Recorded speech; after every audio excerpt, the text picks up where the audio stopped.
Alors, coucou tout le monde, j'espère que vous allez bien. Alors moi, franchement, ça ne va pas du tout. En fait, je fais cette petite vidéo pour vous expliquer ce qui se passe actuellement en Chine et plus précisément à Guangzhou. Et je tiens à vous préciser que Guangzhou est une ville et non une province. Alors, j'ai fait 7 ans en Chine, je suis actuellement à Guangzhou, qui est la ville commerciale, d'où une très grande population africaine, enfin la plus grande population africaine en Chine réside à Guangzhou en fait. Bon, j'ai fait ma licence, j'ai fait mon master, j'ai fait 7 ans en Chine en fait, à Guangzhou. Donc, alors, qu'est-ce qui se passe? Nous savons tous que le Covid-19 a commencé à Wuhan, s'est répandu dans toute la Chine et après est allé dans le reste du monde. Mais ce qui se passe actuellement, c'est qu'en Chine, on dit que la plupart des cas, les gens qui sont infectés sont les étrangers. Mais en disant étrangers, en fait, il faut que je précise qu'actuellement, il n'y a pas d'entrée, c'est-à-dire, il n'y a pas les Africains qui viennent en Chine, en fait. Parce que déjà, le business, il n'y a plus de business, il n'y a pas de travail, il n'y a rien. Donc, la plupart des entrées de la Chine sont plus les Chinois de l'étranger, en fait, qui sont rentrés en Chine. Je tiens à le préciser. Mais il y a de cela quelques jours, on a dit qu'on a recensé 300 000 cas d'Africains qui ont été infectés, tout en sachant que Guangzhou est une ville et non une province.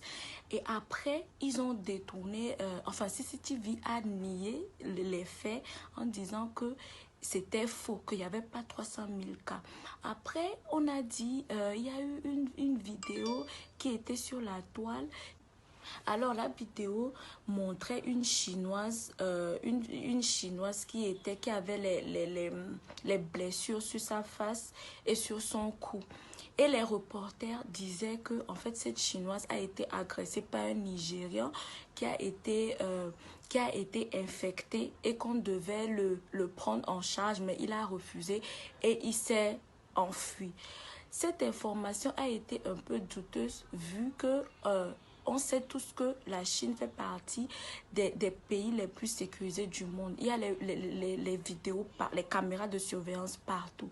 Donc, dire qu'un Chinois a tapé une Chine, excusez-moi, un Nigérien a tapé une Chinoise et il n'y a pas eu de vidéo qui montrait clairement ça restait à revoir et il y a la sécurité. Donc, le Nigérian ne pouvait pas partir comme ça tout en ne sachant pas où il était allé en fait.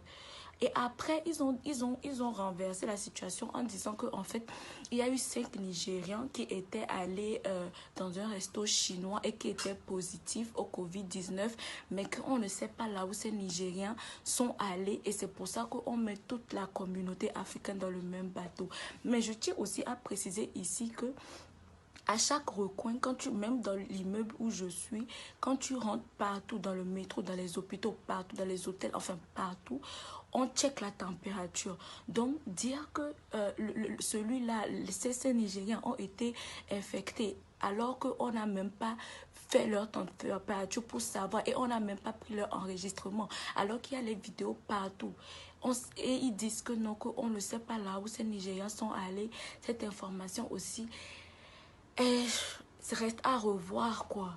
Alors maintenant, qu'est-ce qui se passe? Moi actuellement, aujourd'hui, ça fait le 3e jour que je suis enfermée dans ma maison. Je peux même pas ouvrir la porte vu qu'on a mis un ruban sur la porte. Ce qui veut dire que si j'ouvre la porte, on saura que je suis sortie de ma maison en fait. Tout en sachant que je suis dans mon appartement. Mais moi actuellement, alhamdoulilah, ça va. J'ai des compatriotes africains, des gens d'autres pays et tout qui sont dans des situations pires en fait. Eux, on les a pris par force de leur maison, alors qu'ils sont dans leur appartement, on les a pris de force dans leur maison pour aller dans un hôtel où ils sont obligés de passer. Alors, je tiens à préciser que c'est pour 14 jours. La quarantaine se fait pendant 14 jours, alors qu'on a été testé négatif au Covid-19. Malgré ça, on nous enferme dans nos maisons. Alors, nos compatriotes africains, eux, ils vont passer ces 14 jours dans l'hôtel et ils doivent payer la nourriture et les frais d'hôtel par eux-mêmes. Alors que ça fait déjà quoi? 3 mois qu'il n'y a pas d'entrée, il n'y a pas de travail, il n'y a pas d'entrée. Tout est fermé en Chine. Enfin, il n'y a rien à faire, quoi. Tout est fermé en Chine alors qu'on paye nos appartements. Et ils se disent que ces personnes vont trouver l'argent où en fait. Ils vont trouver l'argent où. Il y en a, les bailleurs profitent de cette situation pour chasser les gens de leur maison sans raison valable, juste parce qu'on leur a dit que en fait les Africains ne sont plus bienvenus dans leur pays. Donc du coup, même moi précisément, je ne peux même pas aller en bas pour aller payer, pour faire les emplettes en fait. Comment je fais? C'est que il faut scanner un code ou les appeler, leur dire ce que tu veux, les payer et ils amènent ça, ils mettent ça devant ta porte. Et tu attends, tu prends, après ils referment la porte et ils remettent le ruban sur le portail en fait. C'est juste inhumain, c'est juste inhumain. Vous pouvez pas comprendre ce qui se passe actuellement en Chine, c'est trop. Et à part ça, juste pour vous faire comprendre comment le racisme, le fait que c'est juste le racisme, c'est que il y a un autre compatriote africain, lui, il est avec une noire américaine. Qu'est-ce qui s'est passé? On est venu chez eux, on les a amenés au poste de police en leur disant que non, qu'ils devaient aller passer leur quarantaine de 14 jours à l'hôtel. Ils ont pris leur passeport et en prenant leur passeport, ils se sont rendus compte que l'autre noire américaine, la noire était américaine.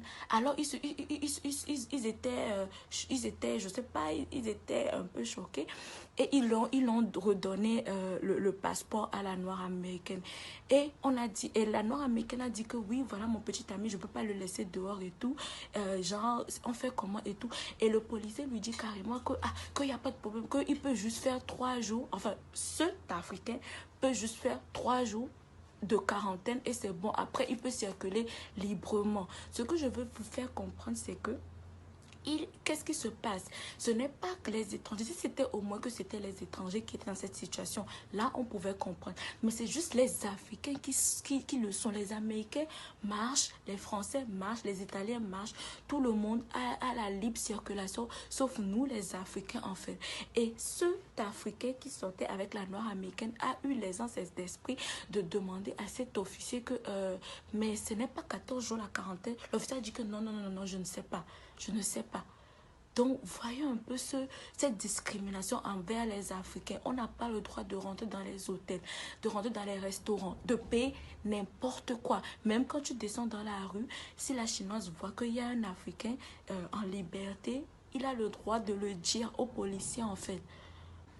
Alors, comme je l'ai toujours dit, en fait, le problème, ce n'est pas la faute aux Blancs, ce n'est pas la faute aux Chinois ou à n'importe quelle race. En fait, c'est nous les Africains. Parce que durant cette situation, les Chinois les Chinois font ça aux Africains. Pourquoi? Parce qu'ils savent que même s'ils le font, il n'y aura pas gain de cause. Ils ne peuvent pas faire ça aux Américains, ils ne peuvent pas faire ça aux Français, aux Européens, non. Ils le font juste aux Africains parce qu'ils savent que les Africains, il n'y aura pas gain de cause en fait. Vous voyez un peu, j'avais posté des vidéos où on voyait les Nigérians qui étaient dehors parce qu'ils avaient fait leur quarantaine de 14 jours à l'hôtel et après on les a fait sortir comme ça et on leur disait que non, qu'ils ne pouvaient pas aller dans un hôtel en fait. Mais il n'y a que le consul du Nigeria qui s'est levé à parler à ces autorités chinoises. Et ce qui est un peu choquant aussi, c'est que ces autorités chinoises n'avaient rien à dire. Ils n'avaient pas de preuves. Ils ne disaient pas pourquoi ces Nigériens étaient dans cette situation. Vous voyez, c'est seulement le consul du Nigeria qui fait ça. Alors, le consul du Togo est où en Chine? Le consul l'ambassade du Congo, l'ambassade du Cameroun, enfin, tous ces pays, même les pays anglophones, ils sont où? Ils sont où? C'est pour ça que je dis que en fait, le problème, ce n'est même pas les Chinois, c'est nous les Africains. C'est nous les Africains, en fait. Et aussi, je vois dans les commentaires certaines personnes, parce que je tiens à préciser que cette situation est à Guangzhou, pas dans les autres villes, c'est seulement à Guangzhou en fait. Et vous voyez des commentaires de nous les Africains disant que non, que c'est parce que les Africains qui sont à Guangzhou sont un peu décalés, ou c'est parce que les Nigériens aussi ont une façon de réagir, parce qu'on n'est pas chez nous, on est dans un pays, on est dans un pays étranger, mais quand même, est-ce une raison valable? Comment un Africain peut avoir ce genre de commentaires tout en sachant que les autres dorment dans la roue, qu'il y a une injustice. Même si un Nigérien a fait quelque chose, c'est pour ça qu'on va mettre peut-être toute la communauté nigérienne